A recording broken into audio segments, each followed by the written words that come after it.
Good morning, everyone. My name's Nadia Rosen, and I'm the CEO of Beyond Five. And thank you very much for joining us on this Sunday morning for our Soup for the Soul live cooking workshop. We hope we've pressed all of the right buttons and everyone can see all of us on screen now. And we're really thrilled that we're joining you on the eve of World Head and Neck Cancer Day, a day where we're really doing our best to raise awareness of head and neck cancer and to support and stand in solidarity with people who are affected by head and neck cancer across Australia, New Zealand and the rest of the world. There are 5,000 people who are diagnosed each year, 17,000 people who are living with head and neck cancer in Australia, and 650,000 people across the world who are diagnosed every year.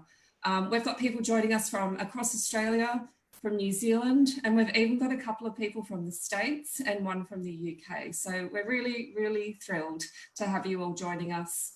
It goes without, well, it may not go without saying, but a lot of what Beyond Five does relies on the goodwill and the generosity of healthcare professionals, of patients, of family members and friends who share their expertise, their personal experience and their time with all of the things that we do. And we're really grateful for that. And we couldn't do what we do without your support and assistance. And today is no different. Today we've got Julie Mcrossen, we've got Darcy Jongebloed, who's a dietitian from Peter Mac in Melbourne.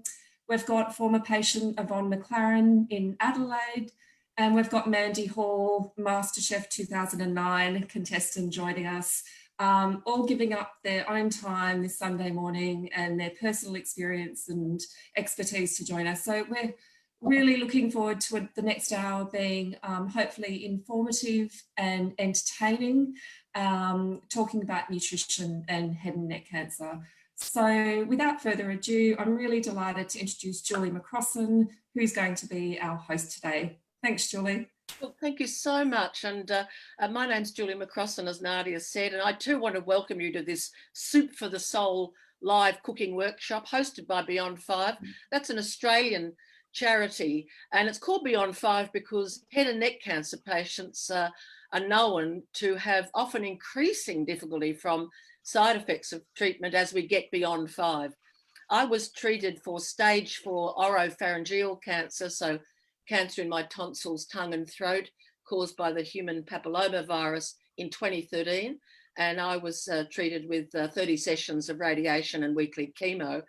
And of course, I lost 20 kilograms because of the challenges with eating. So I come to this joyous task of hosting our workshop this morning, absolutely acutely personally aware of how important eating soup is, to be perfectly blunt. I was just thinking, I'm only alive because of liquid food and soup.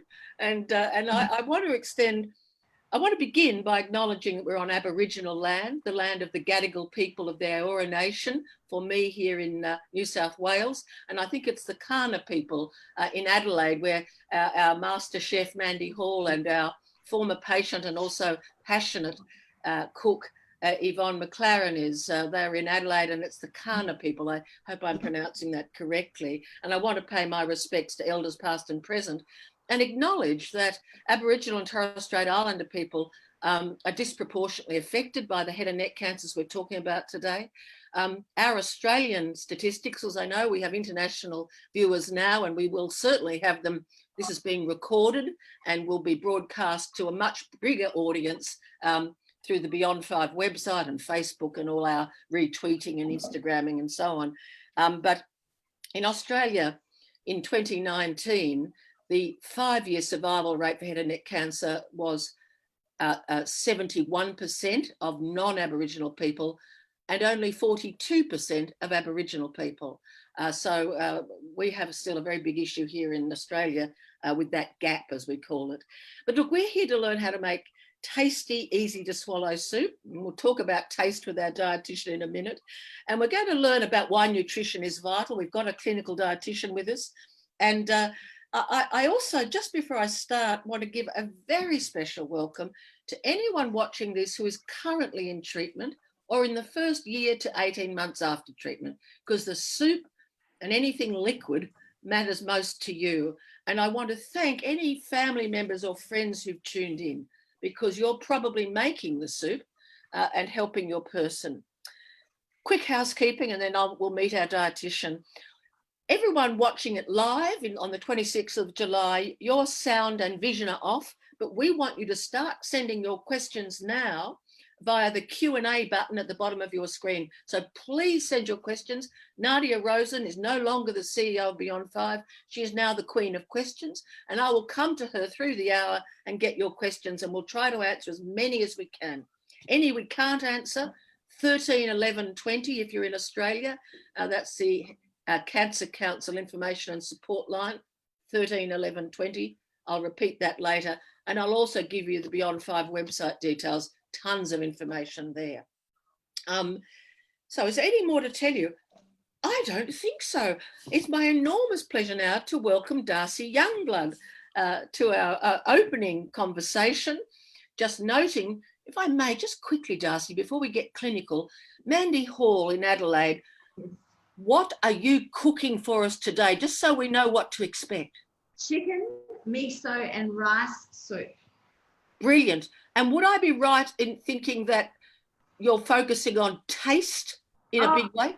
Lots of layers of flavour, lots big, bold flavours, and kind of, you know, adding to it as we go along.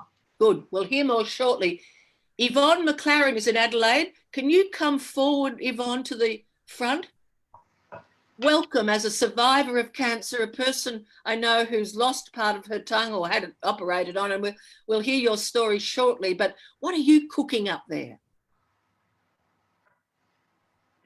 Julie, thank you. Good morning, everybody. I'm also doing a chicken stock-based soup with lemon and eggs and a bit of rice too.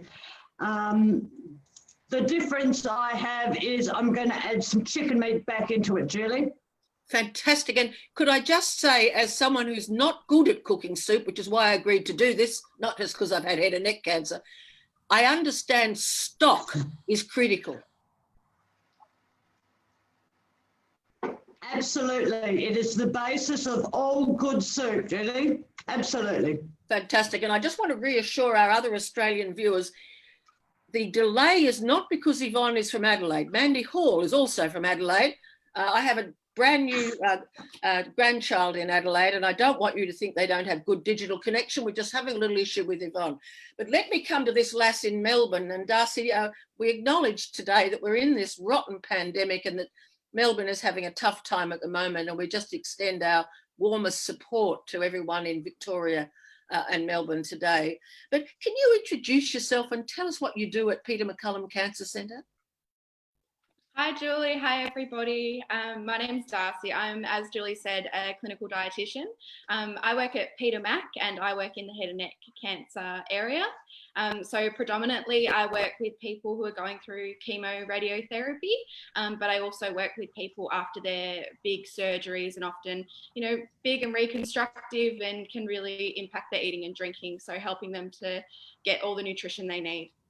Look, just before I ask you some more clinical questions, you've also been a teacher of Jamie's Ministry of Food in Geelong, which is a rural community in Victoria in Australia. Tell us what that was all about. You know, you're really into this cooking thing, aren't you? Yeah, definitely. I guess anyone watching from Geelong probably doesn't consider it rural, but it definitely is out of Melbourne CBD. So I work for Jamie Oliver's Australian branch of his charity as a cooking teacher, and that was all about getting people back to basics in the kitchen, working with people from all stages of life. I think my youngest participant was 12 and oldest was like 79, and with people with a wide range of disabilities as well. So I loved my job there, and it's a fantastic company. Yeah, but I'm really interested in all things food, hence the fact I studied to become a dietitian. And cooking is the best way to make delicious and healthy food. And I know you would deal with at Peter MacCallum, and perhaps you could just give us a little bit of a description for people about the scale of Peter MacCallum and perhaps the number of head and neck cancer patients you might be seeing or other cancer patients. But in that role with Jamie's Ministry of Food, you would be in touch with what proportion of the Australian population knows how to cook, because we've become mad takeaway people. Is that a practical health issue for cancer patients? Definitely. I mean, that it kind of crosses over both of my roles. I see it a lot in my previous role, people who hadn't had the experience growing up in a family who taught them how to cook. I was very lucky. I grew up in a family where my mum was an avid cook and taught me all I needed to know, but lots of people don't have that opportunity. And I do see that in my day-to-day work at Peter Mac. When you get a cancer diagnosis, which means you have to modify your food or you have to get extra food in, and maybe you don't particularly know how to cook or haven't had that experience in the kitchen, make things really difficult. So yeah, I'm really passionate about getting people back in the kitchen and learning the basic skills of cooking. You know, we started with boiling an egg, and sometimes for some people, you know, it's a big thing. Why is nutrition, getting fluid and some nutrition into yourself when you're being treated for head and neck cancer and then recovering from it, whether it be radiation, chemo, surgery, any one or a combination, why is it critical? Nutrition is such an important part of the cancer treatment and journey, because nutrition helps you to stay fueled and keeps your body strong through the treatment. And what we know is people who lose weight during their treatment or become malnourished tend to have more side effects, longer or more hospital stays, and their function after treatment isn't as good. So they can't. What does that mean, function? So it might mean that they've lost a lot of their muscle mass, so they're more tired or fatigued, or can't get around and do their day-to-day activities like they were previously. Yeah. And just because there could be people who watch this who are either about to start their treatment or are in it now, because I always remember when my radiation oncologist told me that I had stage 4 oropharyngeal cancer. And he said, but don't worry, you're overweight. And he looked at my partner who was crying beside me and said, you've got social support. So you're overweight and you've got social support, so you're in with a chance. I actually loved this man. He was very blunt. But I came to realise I was actually fat, and that funnily enough, was an advantage when you're starting head and neck cancer treatment. Explain the weight loss, because most people do lose weight, don't they?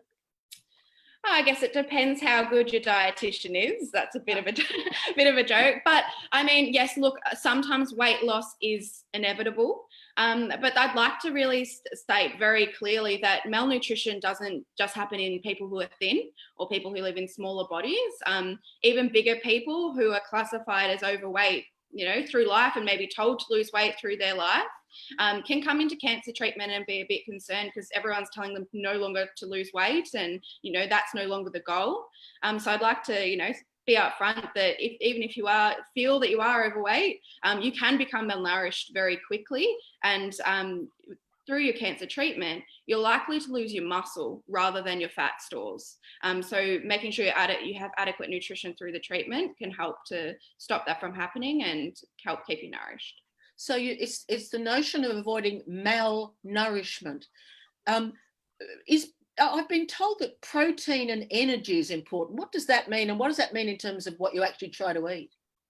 Yeah, so we often call it protein energy malnutrition. So it's definitely got a lot to do with that. So I guess protein is the building block of our muscles. So during cancer treatment, you need more protein than you would normally. And protein comes in many different forms. So our animal products, all of our meats, our eggs, lentils, tofu, and our dairy products, so our milk and cheeses and yogurts. And those things are really important through the treatment.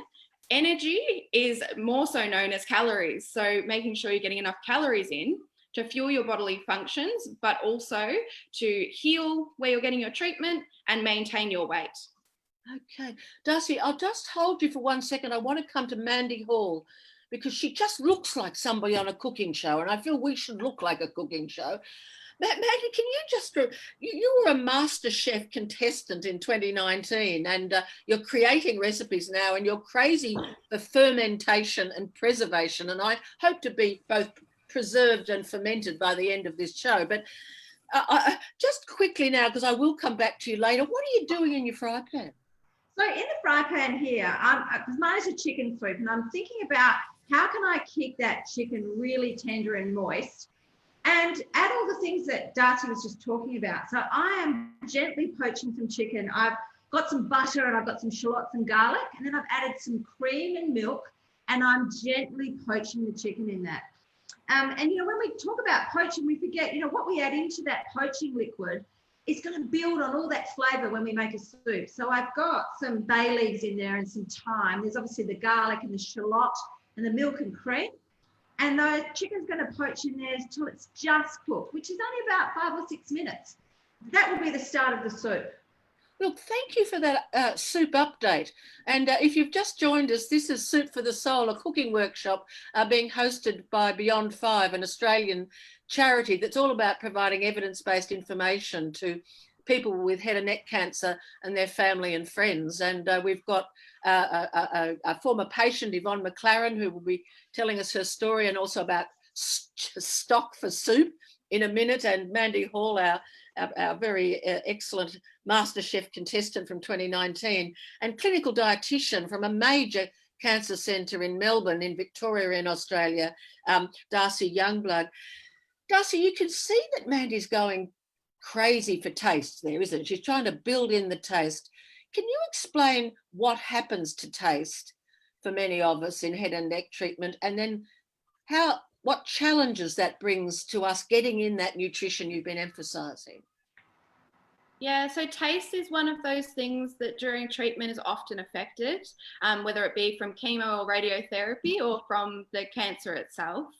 And taste is something which obviously drives us to eat. So without taste, we often lose our appetite, or we don't want to eat as much.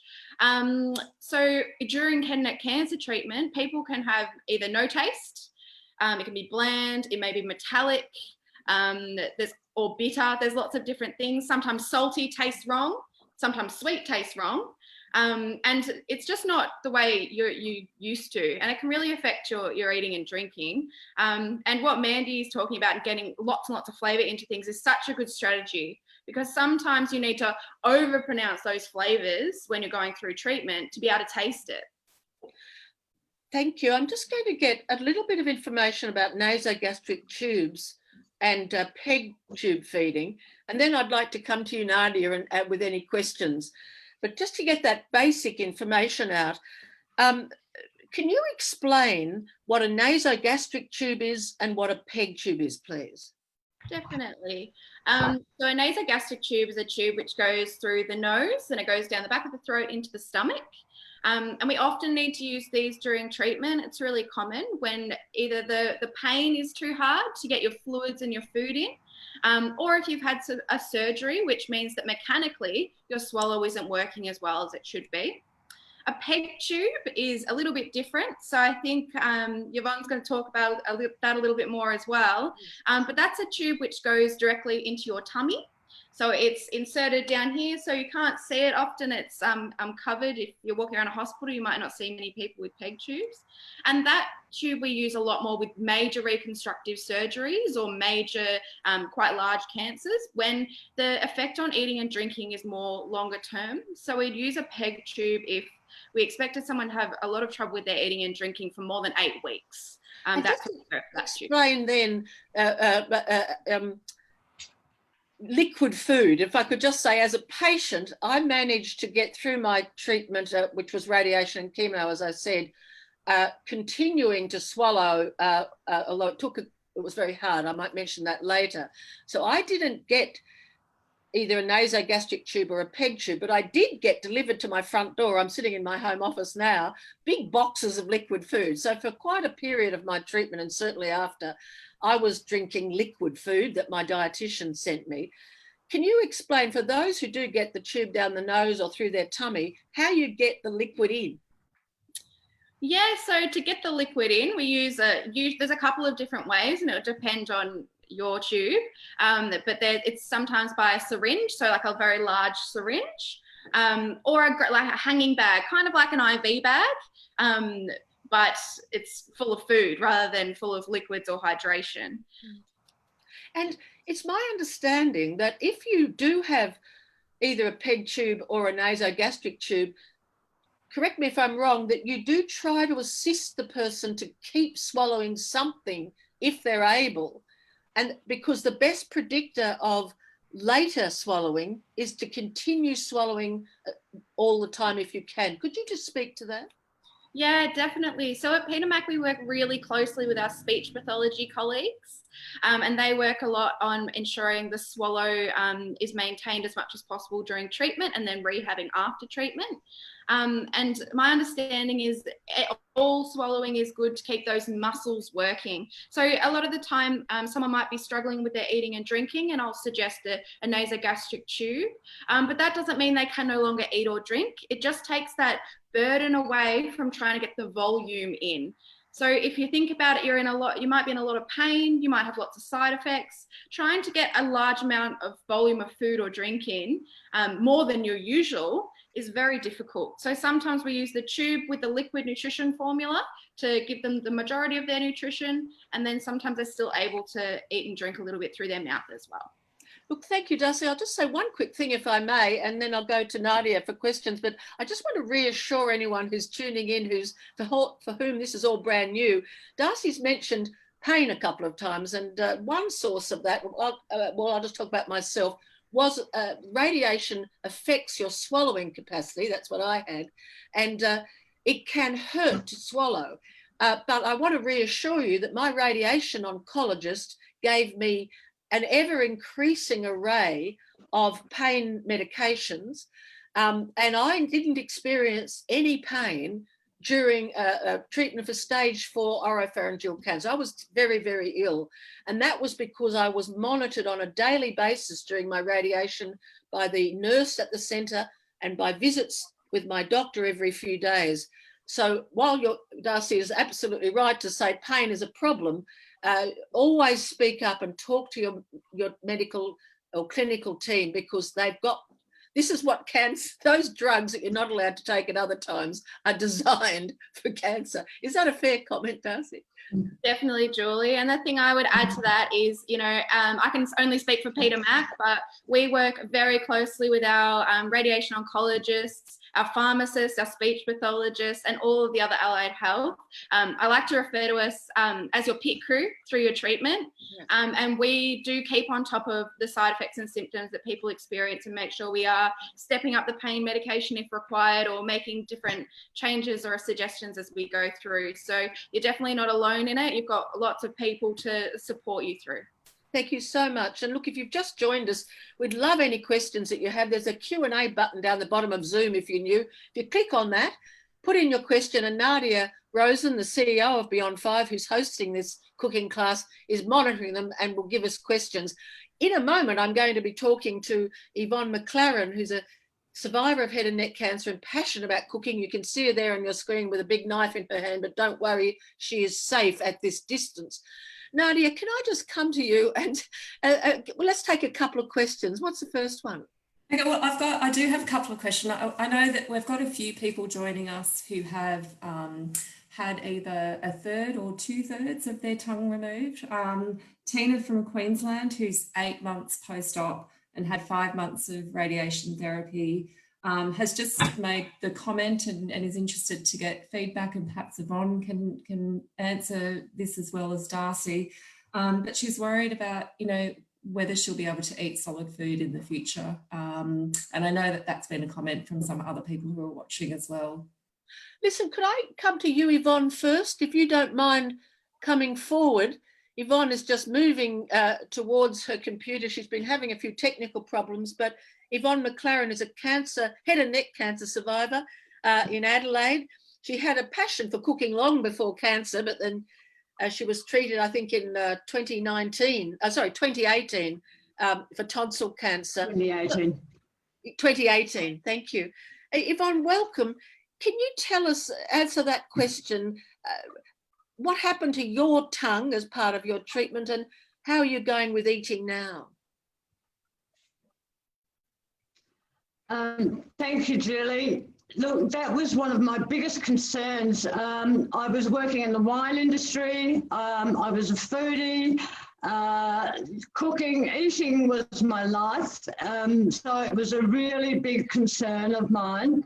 I had my peg for 15 months in the end, and I'm a tenacious, stubborn little thing, and I was not going to let it beat me. So obviously everyone's different, but I did, as Darcy attests, if you don't use it, you lose it. So like all of my physical activity, my kickboxing, my running, my weights, my yoga, I stretched, I exercised, I swallowed, I kept swallowing something, even if it was just a little bit. So yes, Julie, I hope that answers the question. Could I just ask you, how long is it since treatment for you now? So I'm 17 months post-treatment. I had a bit of a setback in that after my initial treatment, there were some concerns that the treatment hadn't worked. So that was nightmare number 2. I still had my peg. I had to have another biopsy on some areas in my throat. So that put me back quite a few months. So, yeah, look, it was a real journey, and because I can cook and I do like flavour and I do love garlic and chilli and ginger and lemon and salt and all those things, I use them in my cooking a lot. And I also now eat potato chips, crisps. I didn't before, but I do now. This is clapping in deaf sign language. Would everybody clap? And I think we should say a special congratulations to your speech pathologist. They're the ones who help us with swallowing and speech, because you speak very well and you can eat potato chips and you had part of your tongue removed. Can I just ask you, if anyone's watching this and they either have had part of their tongue taken or they know it's going to happen, 1 or 2 tips from your experience to get back to speaking and eating? Absolutely. I had 1/3 of my tongue removed. So I had oropharyngeal cancer and stage 4, squamous cell carcinoma on my left tonsil. I had both my tonsils removed. I had 30 lymph nodes removed, the tumour, and 1/3 of my tongue. And I had no concept of what that was going to look like. I fainted when I had my ears pierced, so I'm not a great model for hospitalisation. As I say, I'm tenacious and I'm really stubborn, so I pushed and I practiced every single day to speak, to eat, to swallow something. And I just refused point blank to live with a peg for the rest of my life, from a travelling perspective, from a swimming, kayaking perspective, from a chili soup eating perspective. I just said, no, that's not going to be my life. So practiced every day. I stretched the fibres every day, the scarring every day. And I think now, 17 months post-treatment, the thing I noticed yesterday in the cold air, which is my current challenge, is getting enough oxygen and air in my airways, because the scarring has obviously built up. So, yeah, that's my challenge at the moment, Julie. And did you have radiation therapy as well as surgery? Yes, I had, for those that know, I had 30 sessions of 63 grey, and I only asked my oncologist this Thursday, which is quite chunky, according to him. And there were a few other words I used to describe it, but yeah, so I certainly had radiation, and I was one of those people that didn't mind the mask.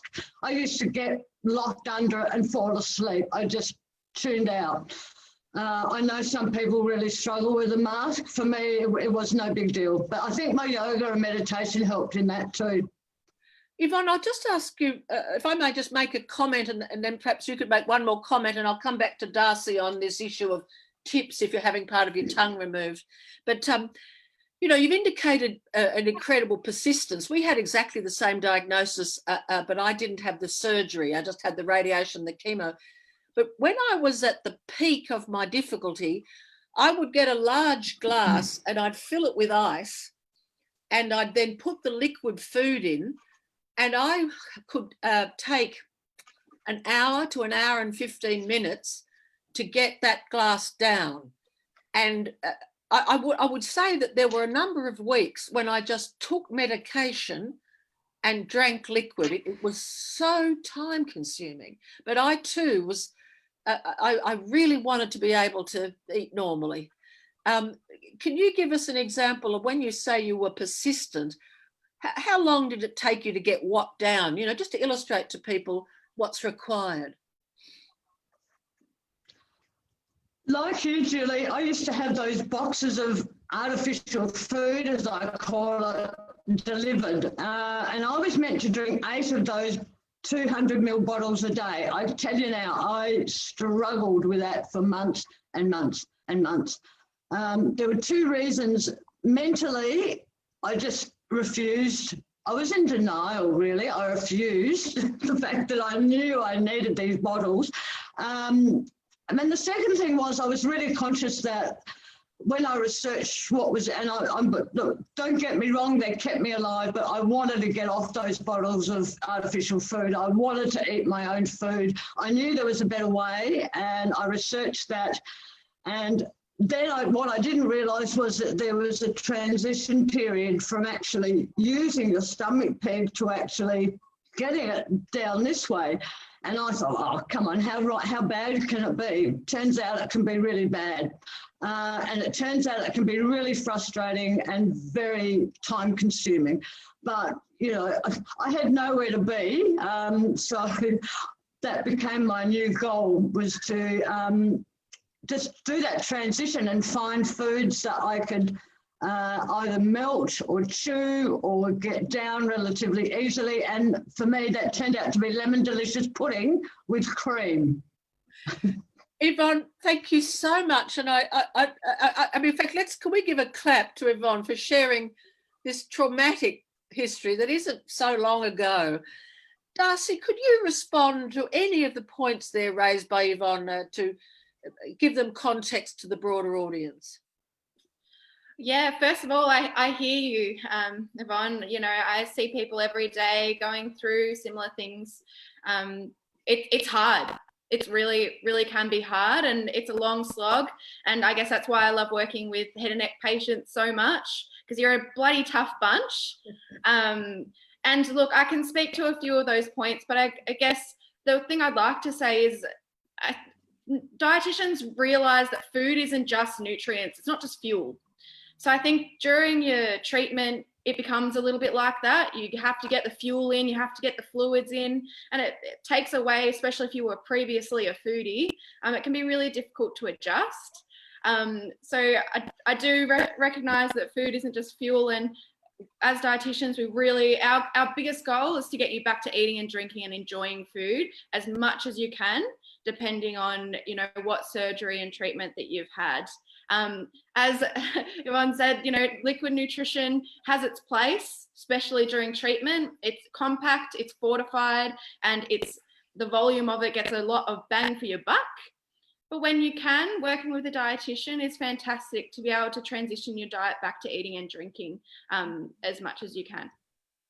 I just wanted, there was something I was going to ask you then. I've had that thing of going blank on stage. Luckily, I'm comfortable with this because I find I'm increasingly blank as I get older. Let me just think.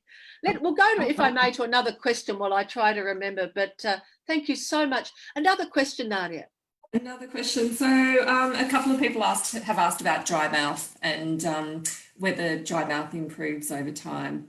Thank you. Look, just before you go to dry mouth, I remembered my point. You know, you say dietitians and the team just want us to not just think of food as fuel and to enjoy it. If I could just share, one of the things that made it seem a very intense thing for me was that I did lose a lot of weight despite tremendous efforts by my dietitian. I know you indicated it's the quality of the dietitian, but I think that's a bit hard. I think It's a joke. Was it depends where your cancer is and how much treatment you've had and so on. So I lost 20 kilograms very, very quickly. And I was told that if I got below 60 kilograms, and I'd started off at about 83, I would have to be hospitalised and have a nasogastric tube. And for several weeks of going into radiation, I was weighed every day. In fact, I was weighed in chemo every day, every time I went there. So you're constantly being weighed, which comes to feel like a test. And I still have the occasional nightmare, and I love my dietitian and I know her well, but I do still have a dream where I'm running and she's chasing me with a nasogastric tube. I'm not saying that's healthy, but it shows you I was an anxious patient. So anyway, when you are being weighed, there's pressure on, isn't there, to get it in? It's hard not to feel anxious in those circumstances. Of course. Yeah, it is. It is really difficult. And, I always try and tell people that we look at the trend of weight and also why you're losing weight as well. And if there's anything we can do to assist that without a feeding tube. We do look at everything, but I can understand that it would be super overwhelming, especially, not even considering anyone who's had a problem with weight or body issues in the past. Having to be weighed every time you see the doctor and talking about your weight constantly must be so hard. So yeah, it's definitely something I consider on a daily basis, and always thinking about how we can do it better and assist people without, making them have nightmares of us chasing them with tubes. And I'm sorry, I've probably been a bit too frank there. And I just want to make it clear to the viewers watching that I look back now and I think, for goodness sake, Julie, you were dealing with a life-threatening illness. Pop a tube in your nose, pop a tube in your tummy. Now it seems like nothing. But I think at the time there was so much happening to me. I just got overwhelmed. So anyway, that was just my experience. I was clearly a person who needed the clinical psychologist, and they sent me to her, and it really helped. But let's get back to the question that Nadia asked about dry mouth, please. So what is it and what can you do about it? So dry mouth is also something that a lot of people experience, especially after radiation, depending if any of your salivary glands have been radiated or in the field. It's a hard question to answer because it's very individual. And I work a lot with a speech pathologist because they work with people with their dry mouth for a long period of time. It can often be very long term after treatment. All I can say is it does usually take time, and the extent of how much of your saliva you will get back is different for everybody. There's a lot of kind of saliva, over-the-counter saliva substitutes, sprays, gels, things you can put in your gums that kind of release its own fake saliva as you sleep. Always trying to have sipping water through the day. There's lots of kind of little strategies you can try, but in terms of how long, it is really individual. Yvonne, could I ask you to come to the screen again, please? And just as Yvonne comes forward, I'd say it was a good 18 months before I stopped carrying a water bottle with me the whole time. I'm a Christian and I go to church, and I couldn't put the bread of communion in my mouth for over 18 months just because I couldn't even take a tiny bit of bread. Now I feel almost normal, not normal, but almost normal, but it's 7 years. How's your dry mouth going, Yvonne?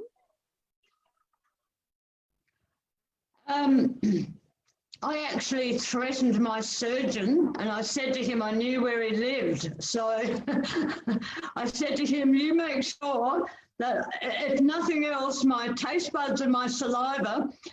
So look, I don't know whether it was the skill of my surgeon or the robot Da Vinci that I was very fortunate to have robotic surgery.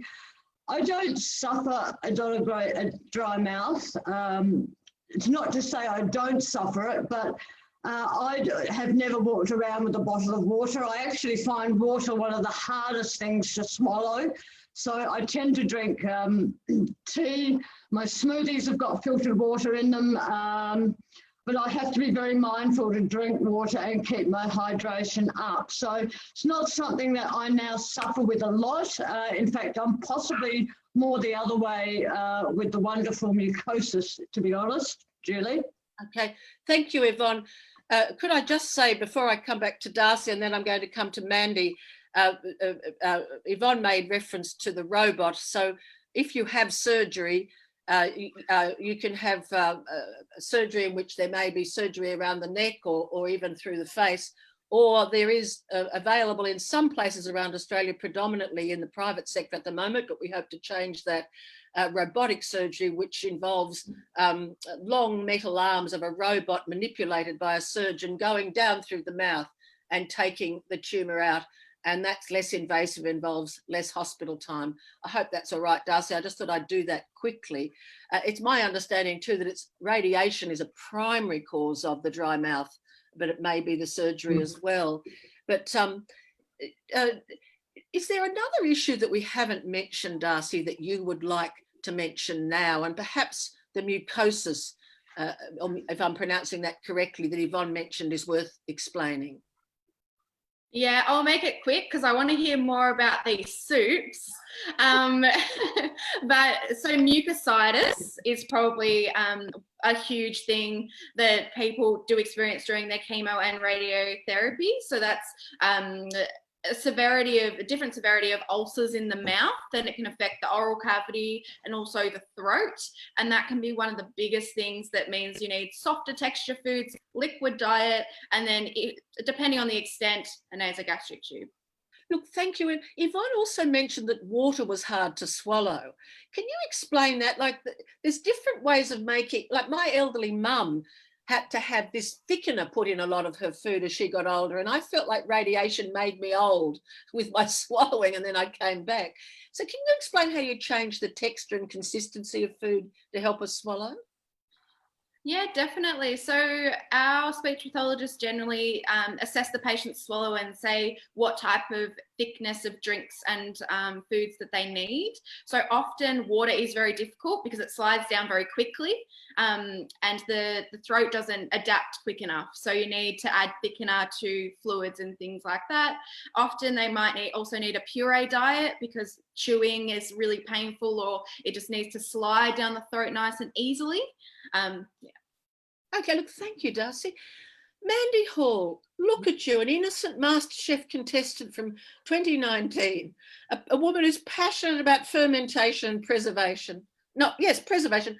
And here you are, exposed to the world of head and neck cancer.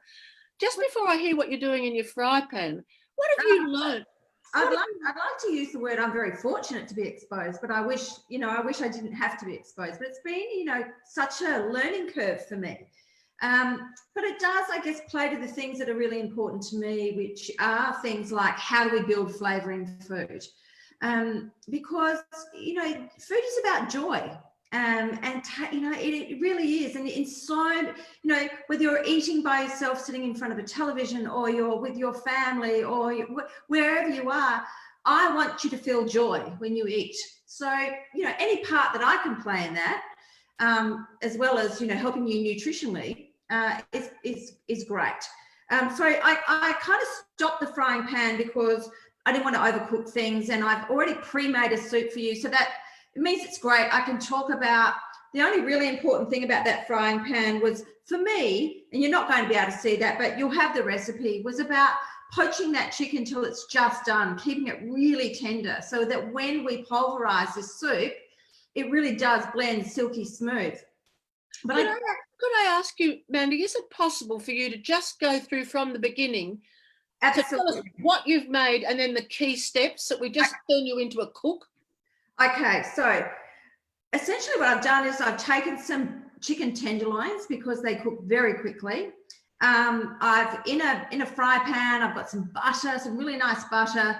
I've quickly sauteed some shallot and some garlic because, we'd like those flavours to come through. I've then, once they're about half cooked, I've added some milk and cream to that pan with some bay leaf and some thyme. So we want that really nice flavoursome through our poaching liquid. And then just quickly added those tenderloins and cooked them for about 6 minutes, and essentially that's where we're at now.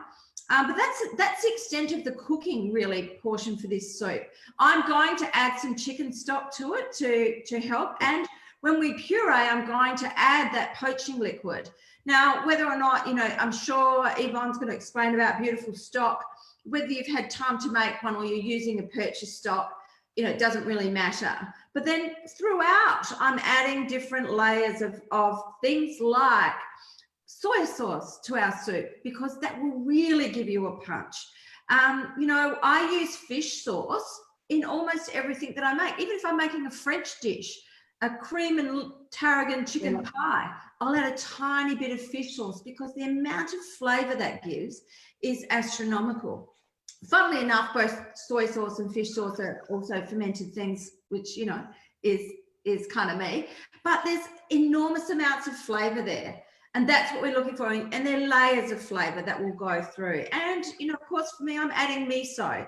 And my miso is alive. That is full of nutrients and great bacteria. The Japanese have been making miso, as we know, for forever. And there's a reason for it. And I'm adding that live food to the soup also.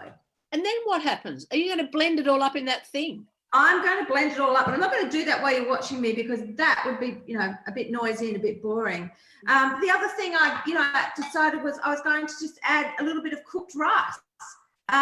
Depending on, I think everything's optional depending on your ability to swallow. I can blend up that cooked rice, so we've got this beautiful smooth soup, but maybe you can leave some of those rice particles whole. It very much depends on what you're able to do. So when I provide this recipe, you can understand greatly that everything's transferable, everything's optional, depending on your ability to swallow. Could I just say something to you and get a response, Mandy? And then I'm going to ask Yvonne how she made her stock. My partner cooked madly trying to get me to eat. I'm gay. My partner's name is Melissa. And I can remember one time she brought me what I'm sure was a really nice pumpkin soup. And I was really rude to her, which you have to trust me was out of character, because I thought it was, I can't use a bad word, but, I just thought it was awful. And I forgot, because I think I was high on opioids and I was desperately ill. I forgot that I'd lost all taste. Yeah. And it wasn't her cooking. And I just thought, what would you say to any wives or husbands or partners or friends who are watching today that you go to all that trouble, because that sounds fantastic what you've just said. What do you do if you bring it in a little bowl to your patient? They go, yucko. Yeah, and look, I think that, in the case where you've lost the ability to taste things, all you can do then, I think, is keep going and present. You deserve to eat your soup in a beautiful bowl with a napkin and a nice spoon, whether you're in bed or, upright or whatever. And maybe it becomes about the ceremony of eating, because maybe that flavour isn't going to be there for you at that point in time. Yeah. But I'd say, please keep using beautiful bowls and a nice napkin if you can. And anything you can do that will remind you of how it used to be and how it's going to be, hopefully, for you going forward. And for partners, I guess we just don't stop. We keep doing everything we can to impact and put as much flavour into things as we would if we were cooking for, guests that we wanted to impress that were coming to dinner. And we just keep going. That's very kind-hearted of you. And can I say to any, suddenly your partner and friend become carers. This new word comes into our life. But if I can say to anyone who's cooking for someone with this cancer, if you're in Australia and you're really feeling overwhelmed, Cancer Council have a number 13 11 20. 13 11 20, and there are nurses and others on those phones. They're all clinicians, they're all well trained, and they can just talk to you, but they also have all sorts of information and referral if you need support, because people who love us have to watch us suffer. There is some suffering in this, no matter how good the opioids are. It's just hard. You need support too, because we're lost without you. That's the truth of it. But Yvonne, can you tell us about your stock? Just what you did to make a stock? Sure. I actually cooked my stock yesterday in a stock pot, in a pressure cooker, because a pressure cooker basically reduces the amount of time. You can cook it in a big pot like that, and if you can see that on my stove there, that takes about, anywhere between 2 and 3 hours. A pressure cooker will do it in about 45 minutes. I also use a pressure cooker because I like to make a lot of bone broth, which I just drink Normally, instead of a cup of coffee or a cup of tea, I'll often just have bone broth. I still have some times when I feel a bit nauseous, so I go to chicken stock to quell my stomach and just have something that's kind of highly nutritious to drink.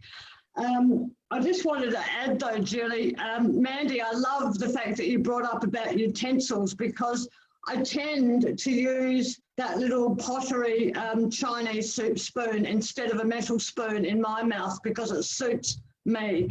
And yes, it is about getting out of your Ugg boots and actually, because I'm on my own, getting out of your Ugg boots and making a bit of a ceremony of your meal. So absolutely, thank you.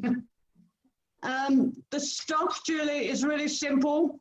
500 grams of chicken wings and some chicken carcasses, onions, carrots, celery, bay leaf. I put garlic in my stock because I love it.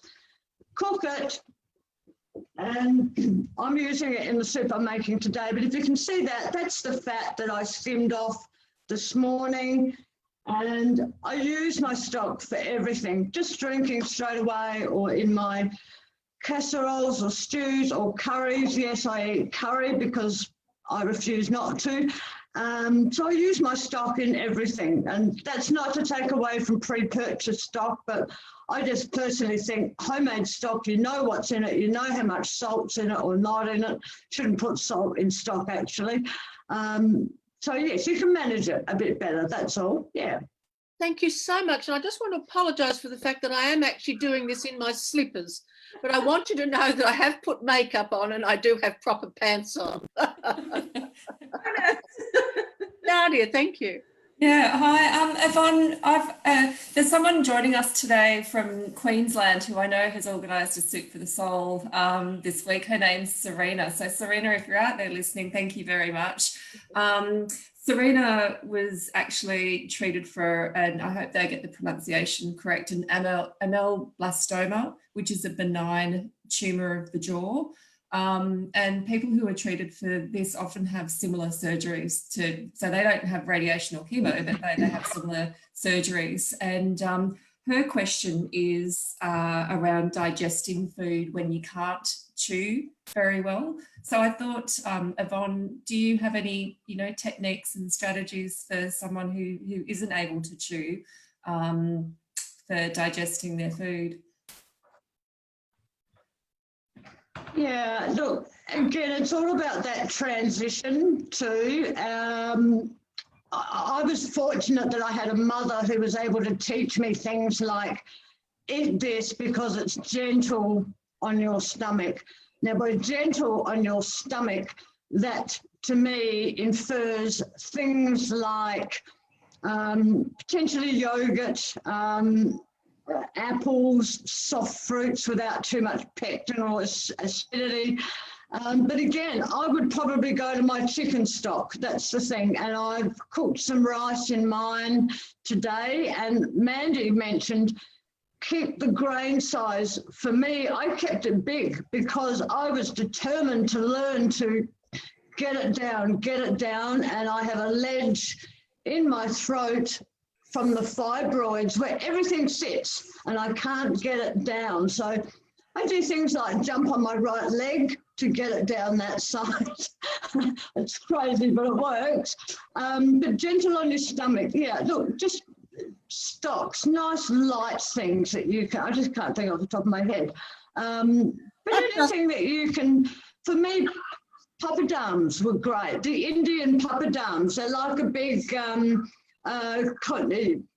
Julie, what do you call them at church? I'm Catholic, for goodness sake. Oh, look, I go to the Uniting Church and they just have a great big loaf of bread, but you're thinking of the little round Catholic wafers, I think. Wafers, that's the word, yeah. So things that are light, I might just have a mug of chicken stock or soup with a papadum, which I'll cook in the microwave, and it dissolves in my mouth and goes down easily. I feel as though I've had something with a bit of texture, and I just built on that. I do eat pork crackle too, just FYI.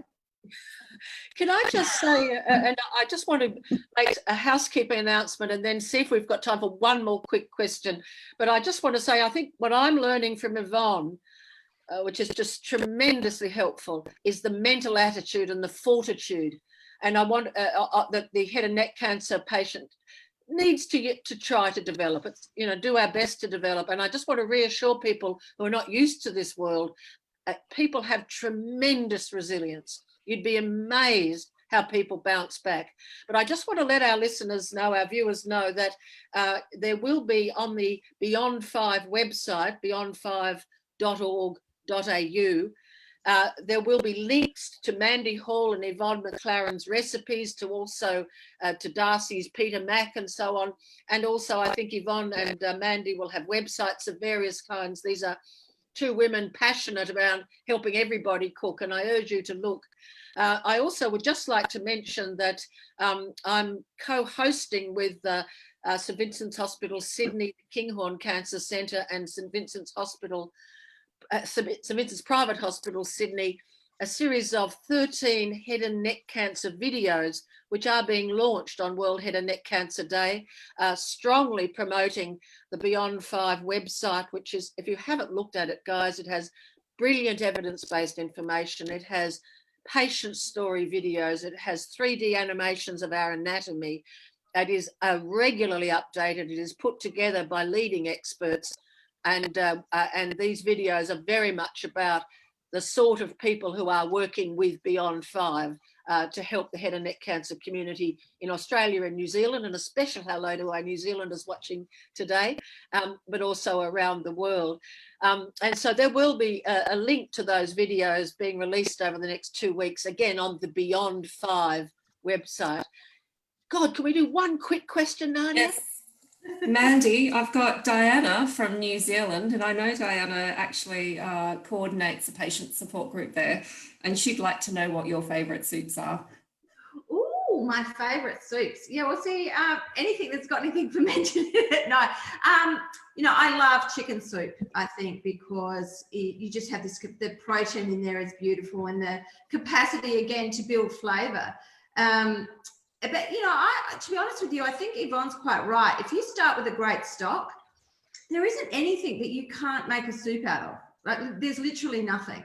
And if we do things like layering flavours, and, maybe I'll put a piece together for you that we can put up on your website about, how do we do that? Like when we're making this chicken and miso soup, that we use some soy sauce, we use a bit of fish sauce if we want, but, at the end, we give it a drizzle of sesame oil. Because, they're all in one beautiful flavour profile, but then they're layers of flavour, and it makes that experience so different. And Mandy, talk to us a little bit about fermentation, and can we introduce that into our soups as well? Well, I think we could, but one of the things I thought of when I was standing here, that's something that I do regularly, and I know that, you need to check with your dietitian and nutritionist as to when this is appropriate for you to do, but what I'm drinking here is actually kraut juice. So that is a beautiful kraut that has been fermented. And this is a juice that is in that, when we ferment, that comes away. So that is absolutely teeming with life. Can you just say what kraut is? Sorry, that's sauerkraut. So if we take cabbage and salt, and essentially we're using, Mother Nature comes in, it creates an environment where it keeps us safe from bad bacteria, but it lets in all the great lactic acid bacteria. Look, thank you so much, Mandy, Yvonne and Darcy. I'm going to hand back to Nadia.